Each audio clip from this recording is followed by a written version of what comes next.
अस्सलाम वालेकुम मोहतरम नाज़रीन, प्रोग्राम अदब अदीब के साथ आपका मेज़बान अब्दुर्रहमान मोमिन हाज़िर है। नाज़रीन कराम, प्रोग्राम अदब अदीब में आम तौर से आपकी मुलाकात होती है शायरों से, अदीबों से, लेकिन आज जो मेहमान शख्सियत हमारे साथ यहाँ मौजूद हैं उन बुनियादी तौर पर उनका ताल्लुक़ फ़न मुसव्विरी से है। आप सोच रहे होंगे कि मुसव्विरी से मुताल्लिक़ शख्सियत को हमने क्यों मदऊ किया, तो किसी ने क्या खूब कहा है कि शायरी लफ्ज़ों की मुसव्विरी है, और मुसव्विरी को भी आप लफ्ज़ों की शायरी की, रंगों की शायरी कह सकते हैं।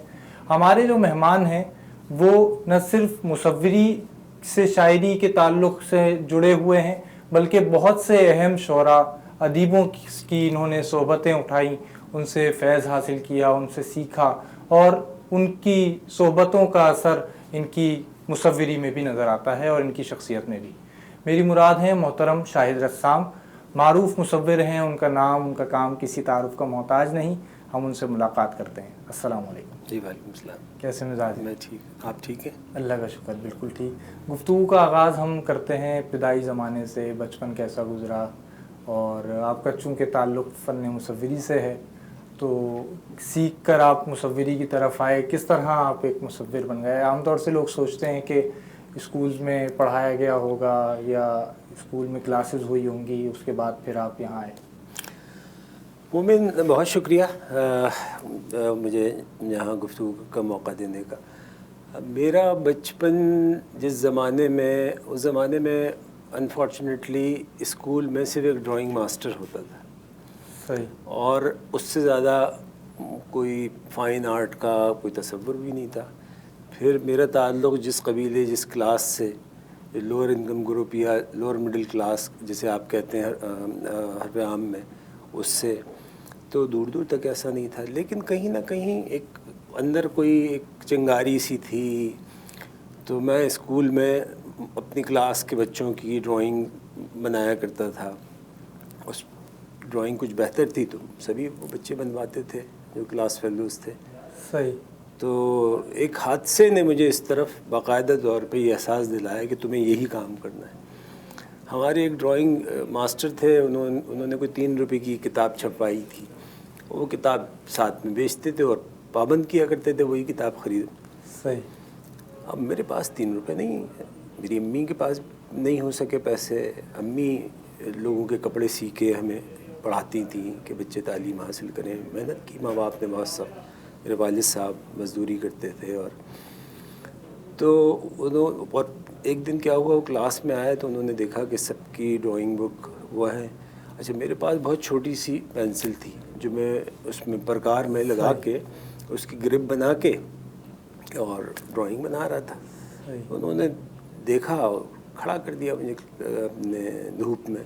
वो पेंसिल निकाल के और काफ़ी उन्होंने पूरी क्लास के सामने काफ़ी बाकायदा तौर पे बहुत ह्यूमिलेट किया और फिर धूप में खड़ा कर दिया। तो जब मैं घर पहुंचा तो मुझे बुखार चढ़ा हुआ था। और तो मैंने अम्मी ने पूछा, मैं रो रहा था तो उन्होंने बताया, अम्मी को बताया तो अम्मी ने बुर्का पहना और सीधी मार्केट गई। मार्केट से जाके, उस ज़माने में छोटी छोटी सी इनकी बॉटल्स मिलती थी और शीशे की, मुख्तलिफ नीली, काली, ब्लू, इस तरह की। तो वो जो है वो लेकर आई और उन्होंने एक बॉल पॉइंट की नलकी ली, उसके आगे अपना दुपट्टा फाड़ के कोना और वो बांध दिया और उसमें पानी मिला के उसके रंग बनाए उस इंक से। और उसमें वो डिप किया और डिप करके कागज़ पे कुछ फूल बनाए और उससे फूंक मारी तो छींटे गिरे रंगों के। करते करते फिर मुझे किसी ने क्या बताया, एक ड्रामे में डॉक्टर अनवर सज्जाद का एक जुमला सुना था, एक डायलॉग था कि ये ज़रूरी नहीं जो आर्ट पढ़े वो सादिक़ैन और जो साइंस पढ़े वो डॉक्टर अब्दुल सलाम बन जाए। सही। तो वो फिर मैं सादिक़ैन, मुझे नहीं मालूम था कि सादिक़ैन साहब कौन है। तो सादिक़ैन साहब की तलाश में मैं कहीं आर्ट्स काउंसिल पहुंच गया। वहाँ पता चला कि भाई वो फेरर हॉल में होते हैं। फिर एक दिन क्या हुआ कि उनके पास कोई नहीं था। अच्छा, इतने महीनों में मैं उनका पूरा निसाब जो स्टूडियो का था वो समझ गया था। उन्होंने मुझसे कहा, लड़के इधर आओ। तो मैं जैसे ही गया तो उन्होंने फिर तुम्हें बताया कि पानी कहाँ है। अच्छा मुझे मालूम था, मैंने जग लिया और दौड़ के जाके नलके से पानी भर के ले आया और आपने पानी दे दिया। उन्होंने अंदर आने की इजाज़त दे दी, बिठा लिया। मेरी बगल में स्केचेस थे तो कहने लगे दिखाओ तस्वीरें बनाते हो। मेरी हलक से तो अल्फाज नहीं निकल रहे थे। बहरहाल उन्होंने अपनी जूतियाँ सीधी करने का मौका दिया तो मैंने जब कुछ अरसे इस तरह से उनको देखा। आप जो आपका इब्तदाई ज़माना गुज़रा, स्कूल में जो वक्त गुज़रा, और आपने बताया कि जिस तरह के हालात थे, हमारे यहाँ ऐसे तालिब इल्मों के लिए मौक़े नहीं होते आर्ट की तालीम हासिल करने के, और आपके साथ भी यही रहा होगा और यही रहा। तो आपने जो तालीम हासिल की या आप जो आगे बढ़े, आपने जो सफ़र किया वो आर्ट के शोबे में किया, वरना उस वक्त जो बच्चा होता है वो सोचता है कि वो इंजीनियरिंग पढ़ ले या साइंस के कुछ मज़ामीन होते हैं या मेडिकल पढ़ ले। ऐसा ही सिलसिला था। मेरी असल में वालिदा चाहती थी मैं डॉक्टर बनूं। सही। और इनफैक्ट मैंने जब अपने इंटर किया तो मेरा एडमिशन भी हुआ, फिर मैंने एडिशनल उसके मैथ्स के पेपर दिए और अपने वालिद साहब चाहते थे कि मैं इंजीनियर बनूं, जो एक सो कॉल्ड एक तरह का वो था। अब मैंने दोनों के अरमानों पे पानी फेर दिया। बहुत से फैसले अजीब किए जो कि उस ज़माने के हिसाब से तो बिल्कुल एक बहुत ही और फिर एक ऐसे इलाके में कोरंगी में जहाँ पे अपने बहुत ही गरीब लोग रहते थे, वहाँ किसी के लिए आर्ट पढ़ना तो दूर की बात, उसके बारे में तसव्वुर करना भी एक वो था, सोचना। ऐसे में वालिदा का मेरी खड़ा होना और मुझे सपोर्ट करना वो एक बहुत ही बड़ी, अदरवाइज़ शायद मैं उस तरह से वो नहीं कर पाता अगर वो था होता। अब मैं मुख्तलिफ़ यूनिवर्सिटीज़ में पढ़ाता हूँ बिल्कुल, और arts council institute of arts and craft जो एक बड़ा तारीख़ी आर्ट का इदारा है, और पार्टीशन के बाद जो पहला इंस्टीट्यूशन बना था वो था, तो मैं उसका प्रिंसिपल। सही। तो इंस्टीट्यूट के बारे में कुछ बात करते हैं। आपने जिस दौर में वक्त गुजारा और आपने जिस तरह पढ़ा, आगे बढ़े आप, तो उस वक्त इतने आपके पास मौक़े नहीं थे, और आज भी हम देखते हैं कि जो ऐसे मोहल्लों से ताल्लुक़ रखने वाले तालिब इल्म हैं तो उनके लिए भी इतने ज़्यादा मौक़े नहीं होते। तो आपके इंस्टीट्यूट का इसमें क्या अमल दखल है उनको आर्ट की तालीम देने में, और उनके लिए क्या सहूलियात हैं? मोमिन, हमारा जो इदारा है that is the only institution not only in Pakistan but in fact in the world। तो मैंने सोचा कि कोई इस तरह से कोई ऐसा इदारा वो किया जाए, कायम किया जाए कि जहाँ पे वो बच्चे जो पेंसिल नहीं ख़रीद सकते, पेपर नहीं ख़रीद सकते, रंग नहीं ख़रीद सकते, उनके लिए एक तो ये था कि कोई नया इदारा बनाया जाए। फिर ख्याल आया कि जो ऑलरेडी एक इदारा मौजूद है जो बुरी हालत में है, तो उसको रिवाइव क्यों ना किया जाए। तो हमने उसको रिवाइव किया। तो पहला तो चैलेंज ये था कि फैकल्टी इंटेलेक्चुअली उसको अपग्रेड करना, फैकल्टीज़ अच्छी हों। तो सारे बड़े आर्टिस्टों को, स्कल्प्टर्स को, अपने ग्राफिक डिज़ाइन कम्युनिकेशन के लोगों को, टेक्सटाइल, सबको हमने जोड़ा और साथ मिलाया कि भाई आके कंट्रीब्यूट करें। और तो लेकिन I am very thankful to all of them कि वो सब हमारे साथ जुड़ गए, सारे बड़े बड़े नाम, और इस तरह से हमने इसको इंटेलेक्चुअली अपग्रेड किया। फिर एक चीज़ हमने और शुरू की चूँकि ये सारे बच्चे हमारे यहाँ जो हैं, जितने स्टूडेंट्स हैं, कमाल का उनमें टैलेंट है और मेहनती भी बहुत हैं, और हमने बड़ी उससे इंतखाब किया है, बड़ी अपने जाफिशानी की बात। सही। इंतखाब का जो आपका तरीक़ा है इसके बारे में हम बात करेंगे, लेकिन ये वक्त है एक वक्फ़े का। नाज़रीन कराम, हमारे साथ मौजूद हैं मोहतरम शाहिद रस्साम, मारूफ मुसव्विर हैं। वक्फ़े पे बच जाएंगे और वक्फ़े से वापस आकर हम इनसे गुफ्तगू के सिलसिले को आगे बढ़ाएंगे। हमारे साथ रहिए।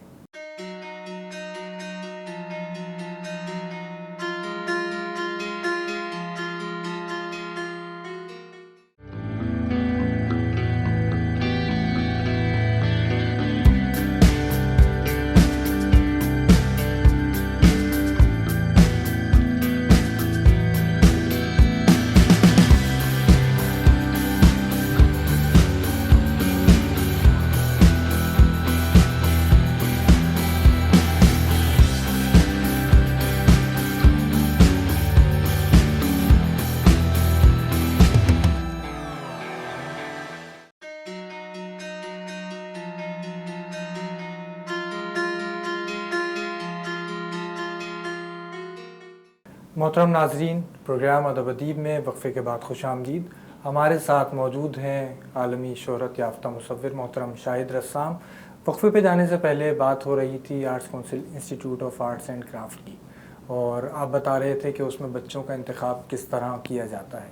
हमारे यहाँ जो बच्चे शौक़ रखते हैं आर्ट्स का या सोचते हैं कि वो मुसव्विर बन जाएं, तो बाज़ उसमें होते हैं जो कहीं किसी को देखकर मुतासिर हो जाते हैं, और इसमें बहुत से ऐसे बच्चे आर्ट की तालीम हमारे माशरे में हासिल करते हैं जो आसूदा हाल घरानों से ताल्लुक़ रखते हैं। तो आप यहाँ क्या देखकर बच्चे को स्कॉलरशिप देते हैं, और उसमें क्या ख़ास आप उसकी सलाहियत या क्या जौहर देखते हैं कि आप समझते हैं कि उसे आर्ट की तालीम हासिल करनी चाहिए? हाँ मोमिन, जब हमने जो पहला काम किया के 4 साढ़े 4 साल पहले, वो ये था कि ऐसे नायाब अपने हीरे जिन्हें तराशा नहीं गया था और वो कहीं गुदड़ी मिलाल की तरह से इधर उधर फैले हुए थे, उनको चुना। जो इंतखाब का हमारा तरीक़ा है वो सबसे पहली चीज़ हम ये देखते हैं कि उसके अंदर वो बुनियादी जो आग है और वो टैलेंट मौजूद है, एक चीज़। दूसरी चीज़, क्या वो उसी कमिटमेंट, उसी डेडिकेशन और उसी ऑनेस्टी के साथ ये हमारी जो हम काम कर रहे हैं इस मेहनत को रायगा तो नहीं करेगा। सही। क्योंकि एक बच्चे के ऊपर अच्छी खासी कॉस्ट आती है। बिल्कुल। जब वो 4 साल की 5 साल की डिग्री लेता है तो उसके ऊपर अच्छी खासी कॉस्ट आती है, तो वो कंटिन्यू रखेगा इसको, बिल्कुल, समझे। तीसरी चीज़ वो है टोटली ओपन मेरिट के अलावा हमारे यहाँ कोई तीसरी बात नहीं, चूँकि इन तमाम स्टूडेंट्स का ताल्लुक़ उस सोसाइटी से जहाँ पे आप बेसिक एजुकेशन नहीं मिली है उनको। वाह। जब तक आप अपनी ज़ुबान, अपने अदब, अपने फ़न से वाकिफ़ नहीं हैं, अपनी ज़मीन से जो उठने वाली खुशबुएँ हैं, जो उगने वाली खुशबुएँ हैं, उनसे अगर आप आशना नहीं हैं तो आप दूसरी खुशबुओं का तो आपको पता ही नहीं है ना, आप समझ सकते हैं उनको। तो हमने इनको उर्दू लिटरेचर पढ़ाना शुरू किया। तो फिर मैंने जो हमारे टीचर हैं अपने, उनके साथ बैठ के मैंने कहा यहाँ से शुरू, इनको गाने से शुरू करो। सही। मैंने कहा बेटा तुम कोई गाना सुनाओ। उस बच्ची ने गाना सुनाया, तो मैंने कहा ठहरो, फिर सुनाओ, पहली लाइन पढ़ो। उसने पहली लाइन पढ़ी, मैंने कहा ये मिसरा हो गया। सही। अब दूसरी पढ़ी उसने, मैंने कहा ये शेर हो गया। वाह। तो इस तरह से हमने उनको अदब की जानिब माइल किया। पहले स्टेप में हम इनकी लैंग्वेजेस पढ़ाते हैं, 2 इयर्स का लैंग्वेज वो है, फिर देन लिटरेचर का भी वो अपने थोड़ा सा तड़का ज़रूरी है, ताकि फिर बाकी तो आप ज़िंदगी भर पढ़ते ही सीखते रहते हैं, पढ़ते रहते हैं, सीखते जी। रहते हैं। तो ये अदब और या शायरी और मुसव्वरी का क्या ताल्लुक़ है, और आप शायरी से, अदब से किस तरह जुड़ गए, और आपकी ज़िंदगी में जो शख्सियात आईं जिसमें बहुत अहम नाम मुश्ताक़ अहमद यूसुफ़ी साहब, जॉन एलिया साहब, इन शख्सियात से आपका किस तरह ताल्लुक़ पैदा हुआ, और वो फिर अभी तक बहुत सी शख्सियात से बहाल है, चल रहा है? एक तो माहौल काफ़ी बहुत अदबी था जब होश संभाला, तो बेशक, और ख़ास कर अपने जॉन भाई और यूसुफ़ी साहब, अनवर भाई, अनवर मकसूद साहब, समझे, जहरा आपा, जितने बड़े ये अहम लोग हैं, बड़े लोग हैं, इनसे बहुत कुछ सीखा, बहुत कुछ। खैर यूसुफ़ी साहब ने तो मेरी पूरी बहुत तरबियत की। तो अब पीछे पलट के देखता हूँ तो वो बिल्कुल एक तारीख़ी सा, एक जादुई सा वाक़या ऐसा लगता है कि कहाँ मैं, कहाँ यूसुफ़ी साहब और कहाँ अपने इतने बड़े बड़े लोग। तो इस तरह से जो है सिलसिला चलता रहा। सही। इसमें कोई ख़ास वजह आपको नज़र आती है कि आपको इतनी अहम और इतने अहम शख्सियात की सोहबतें मैसर आईं और अदब से मुताल्लिक़ लोग आपको मिले और उनके साथ आपने वक्त गुजारा? उसमें एक तो जैसे मैंने आपको कहा, ऐसे इतनी मैसर आती भी नहीं है, और जो मेरे साथ मसला रहा आपके शोबे से लोग मुताल्लिक़ मेरे साथ मोमिन ये मसला रहा। मेरे हमेशा दोस्त वो रहे जो मेरे कम से कम उम्र में दादा के बराबर थे। सही। उनसे मेरी बहुत शुरू से, मुझे उनकी सोहबतें अच्छी लगती थी, मुझे उनकी से गुफ्तगू, बातें, और हर बार फिर ये होता था कि भाई गुफ्तगू करने के लिए आप कोई नई किताब पढ़ के जाइए। वाह, बिल्कुल उसके बगैर बात क्या करेंगे कि सही। वो चुप करके बैठे रहते हैं, मतलब सुनते ही रहते थे, या कोई सवाल हो आपके पास तो। और फिर अदब का बाकायदा तौर पे अदब की तो बाकायदा तौर पे घर से ही तालीम मिली, और सब अपने इन सब लोगों की सोहबत का भी एक फैज़ रहा साथ में। तो वो लिखने पढ़ने का शौक़ था एक, तो इस तरह से। सही। इब्तिदाई दौर में आपने मैगज़ीन्स में भी स्केचेस बनाए, उनके साथ भी काम किया आपने, और बहुत से मारूफ डाइजेस्ट शाये होते थे उनके साथ आपने काम किया, तो वो कैसा तजुर्बा रहा? और मैगज़ीन्स या डाइजेस्ट में शाया होने वाली चीज़ों को हमारे यहाँ आमतौर से उतनी अहमियत नहीं दी जाती। हाँ, लेकिन उस ज़माने के जिन मैगज़ीन डाइजेस्टों में मैंने काम किया, और या उस ज़माने में जो सबसे मशहूर सबरंग था, उसके बाद जो है सबरंग के अलावा फिर एक जमाल एहसानी साहब ने और नसीर तुराबी साहब ने एक रिसाला, अदबी रिसाला निकाला था, डाइजेस्ट था ही लेकिन था अदबी वो, तो उसमें काम किया। लेकिन मैंने बहुत जल्द ही रियलाइज़ कर लिया था कि ये मेरी मंजिल है नहीं। सही। तो वो मैंने फिर 1991 में ही उसे तर्क कर दिया था, छोड़ दिया था। सही। उस काम को आप क्या समझते हैं जो उस दौर में आपने काम किया था? क्या उसकी अहमियत है, या वो फ़कत उसी वक्त के दायरे तक वो काम आपने सोचा? नहीं, अहमियत तो खैर हर चीज़ की होती है डाइजेस्ट के, लेकिन उसका कोई बहुत ऐसी सच उसकी आर्टिस्टिक वैल्यू कंसिडर नहीं होती, क्योंकि वो बेसिकली तो इलस्ट्रेशंस थी, कहानी के ऊपर बनाई गई थी। होता ये है कि विजुअल जो है वो बड़ी इम्पॉर्टेंट चीज़ है। सही। और कहानी पढ़ने से पहले वो उसकी तस्वीर देख के वो तस्वीर माइल करती थी कि आप कहानी पढ़ें या नहीं पढ़ें। सही है, बिल्कुल। तो जिस कहानी पे तस्वीर नहीं होती तो वो कहानी कोई पढ़ता भी नहीं था।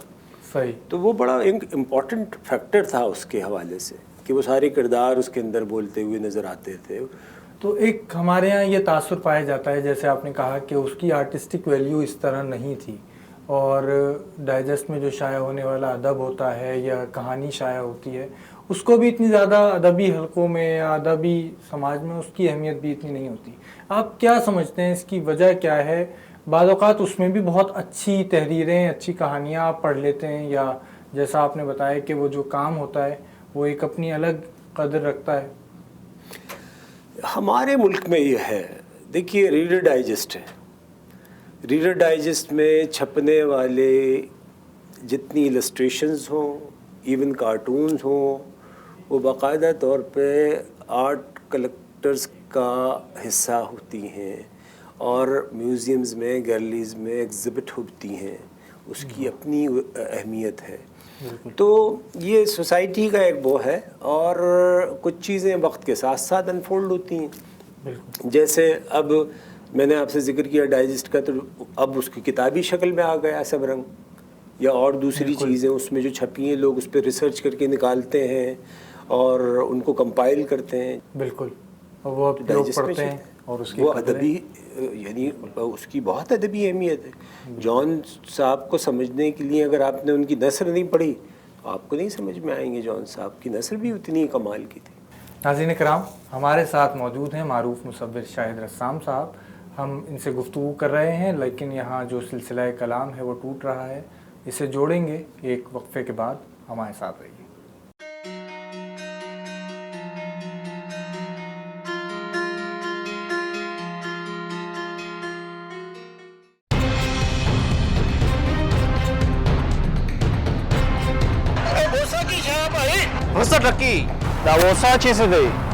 Vosa?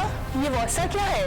Guys, I'll let you know about Vosa. Vosa is a TV representing those South Asian people who live abroad. You guys are able to watch us all kind of smart TV devices. It's a one-stop source. You can watch news, views, culture, education and much more. Vosa TV है 24 घंटे आपके साथ, आपके smartphone पर, आपकी smart device पर, और दफ्तर में आपके लैपटॉप पर।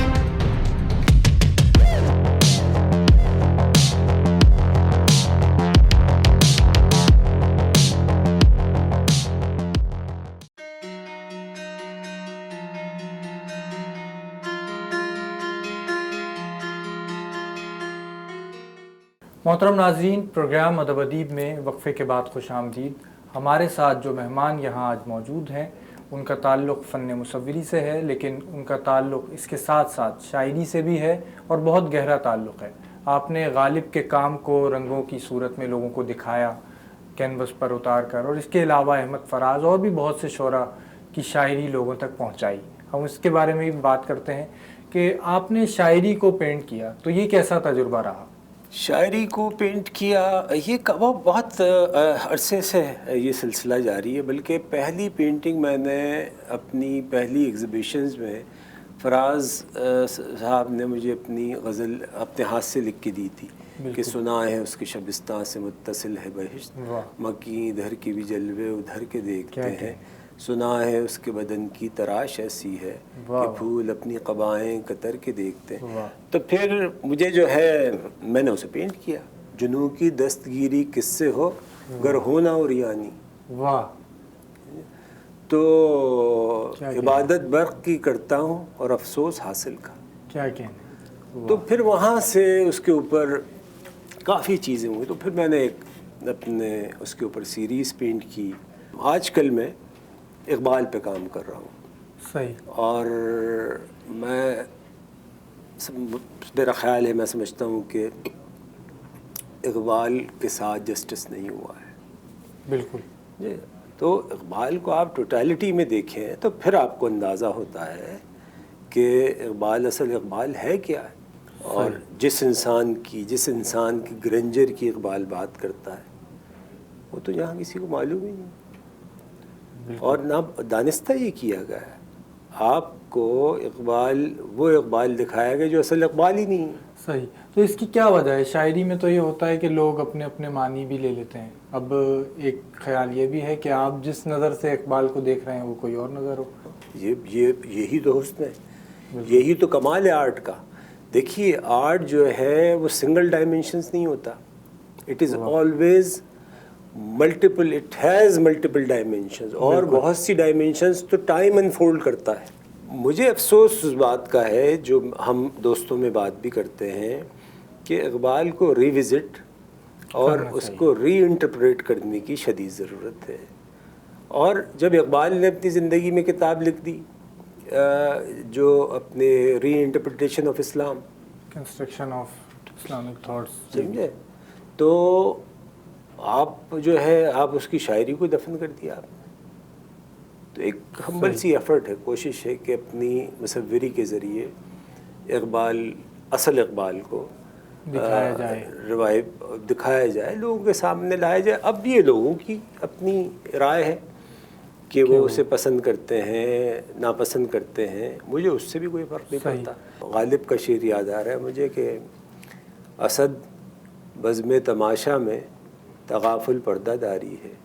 वाह। असद बज़्म तमाशा में तगाफुल पर्दादारी है, अगर ढापे तो आंखें ढाप, मैं तस्वीरें उड़िया हूँ। क्या कहने।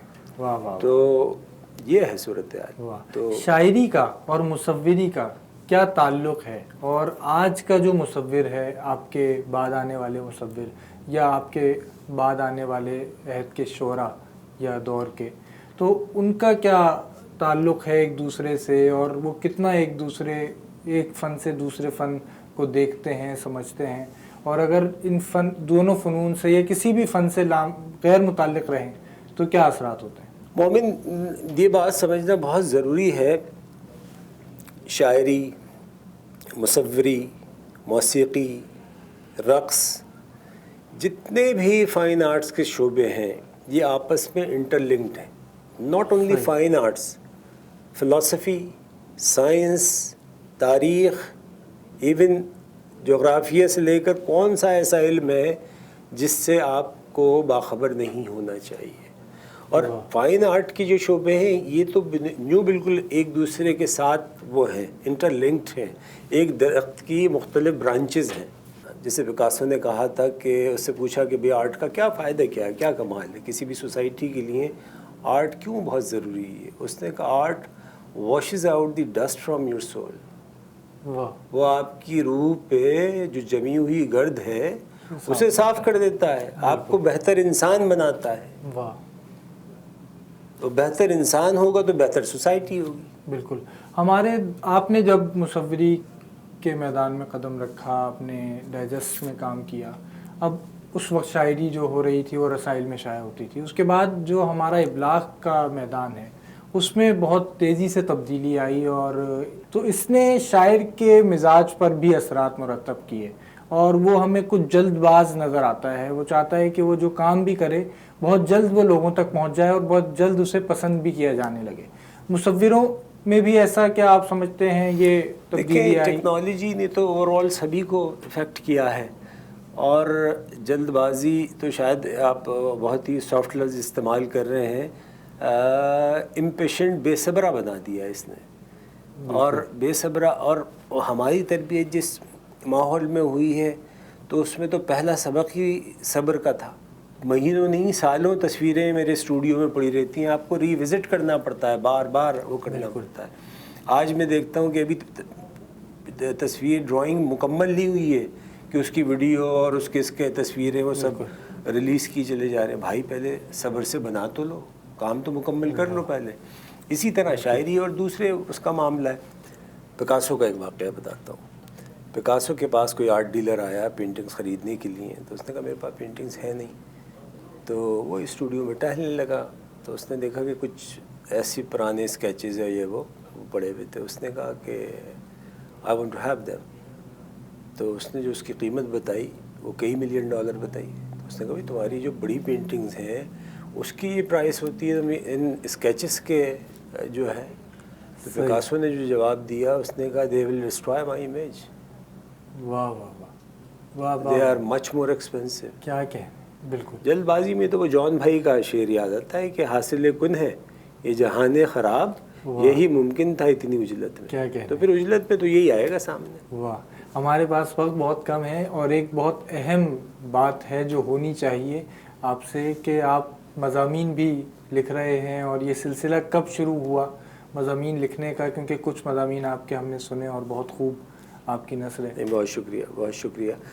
یہ میں تو چھپاتا رہتا تھا، بلکہ ڈر بھی لگتا تھا اور شرم بھی آتی تھی. صحیح. کہ اتنے بڑے بڑے لوگ موجود ہیں اور کیا کیا کمال. تو جب وہ جان بھائی کا انتقال ہوا تو مجھ سے جو ہے اپنے تو پہلا مضمون میں نے جمال ثانی کے اس پہ لکھا تھا، اور پھر جان بھائی کے اس پہ لکھے تھا، پڑھے کہیں نہیں تھے. صحیح. پھر بعد میں جان بھائی کے اوپر پڑھا پہلے، اور اس کے بعد پھر اس طرح سے لکھنے لکھانے کا سلسلہ تو کافی پرانا ہے. آرٹ پہ بہت سے مضامین لکھے، اپنے تاریخ پہ، مختلف آرٹ کی تاریخ پہ کافی کچھ لکھا. لیکن باقاعدہ طور پہ جسے آپ خاکے کہہ سکتے ہیں، اسکیچز کہہ سکتے ہیں، وہ باقاعدہ طور پہ اس کے بعد اپنے جان صاحب سے لکھنا شروع ہوا. صحیح. وہ سلسلہ چل رہا ہے اور آپ نے وہ سنائے بھی. وہ پڑھ کب سکیں گے اگر لوگ پڑھنا چاہیں؟ وہ کتاب دوستوں کا اصرار ہے، لیکن میں بھاگتا ہوں کہ میں کیونکہ بہت لوگوں سے کہتا ہوں کہ نہ میں شاعر ہوں نہ میں ادیب ہوں، میں ایک چھوٹا موٹا سا آرٹسٹ ہوں. یہ شوق میں لکھتا ہوں، اور اب اس کو کتاب کا مطلب یہ ہے کہ اپنی جگہ سائی کروانا تو اس لیے بچتا ہوں اس سے. صحیح. آپ مستقبل کیا دیکھتے ہیں مصوری کا، فن کا، شاعری کا ہمارے ملک میں؟ ویسے تو اس کا مستقبل روشن ہے، اور یہ سلسلہ ازل سے چل رہا ہے اور چلتا ہی رہے گا. ہمارے یہاں دیکھیں، مستقبل اگر آپ اس کو کہتے ہیں مانیٹری مینز، پیسے کے حساب سے، تو بھی ٹھیک ہے. اس کی ایک چھوٹی سی مثال دوں، چونکہ میں پیسمسٹ آدمی نہیں ہوں. میں ہمیشہ سے اندھیرے میں سے کسی سرنگ میں بھی مجھے روشنی کی کرن نظر آ جاتی ہے. اور تو اس کی ایک چھوٹی سی مثال میں سب دوستوں کو کہتا ہوں کہ آرٹ جو ہے صرف اپنے بستہ اٹھا کے برش پینٹ ڈال کے کہیں سڑکوں پہ مارے پھرنے کا نام آرٹسٹ نہیں ہے، اور نہ ہی آرٹ یہ ہے کہ آپ کینوس لے کے یا اسکیچ لے کے تصویر بنا دیں. It's a huge world. واہ. بالکل. آپ ٹیکسٹائل انڈسٹری ہے، فیشن انڈسٹری ہے. کون سی ایسی انڈسٹری ہے جو آرٹ کے بغیر ممکن ہو؟ بالکل. ایون آپ کی ٹیکنالوجی موبائل ہے یا لیپ ٹاپ ہے, کاریں ہیں, اور کون سی چیز ہے ایسی جو کہ پہلے ڈیزائن نہ ہوتی ہے. بالکل. چاہے بڑی بڑی ہیوج عمارتیں لے لیجئے یا کچھ بھی لے لیجئے. تو اس اور آپ جس میڈیا کی بات کر رہے ہیں اس کی تو ڈیزائن اینڈ کمیونیکیشن کے بغیر کون سا ٹی وی, کون سا چینل, کون سا یوٹیوب, کون سی چیز جو ہے وہ مکمل ہے اگر اس کے بغیر وہ نہیں ہے. تو آرٹ کو جیسے دوسرے علوم ہیں اس نظر میں دیکھنا چاہیے ایک چیز. رہی مستقبل کی بات, تو آپ جس کام میں بھی محنت اور اسے فخر سے کریں گے تو وہ آپ کی عزت اور رتبے میں اضافہ کرے گا, چاہے آپ جھاڑو ہی کیوں نہ دیتے ہو. کیا بات ہے. اگر آپ جھاڑو دل و جان سے جھاڑو دیتے ہیں واہ واہ واہ, تو اس کی بھی عزت ہوگی. کیا کہنے. آپ کی اسی عمدہ بات, خوبصورت بات سے ہم پروگرام کا اپنے اختتام کرتے ہیں. ناظرین کرام, آپ کوئی بھی کام کریں فخر کے ساتھ کریں, دل سے کریں, تو وہ کام آپ کو زندگی میں بھی اور کہیں بھی اس کا آپ کو صلہ ضرور ملتا ہے. ہمارے ساتھ موجود تھے آج معروف مصور شاہد رسام صاحب.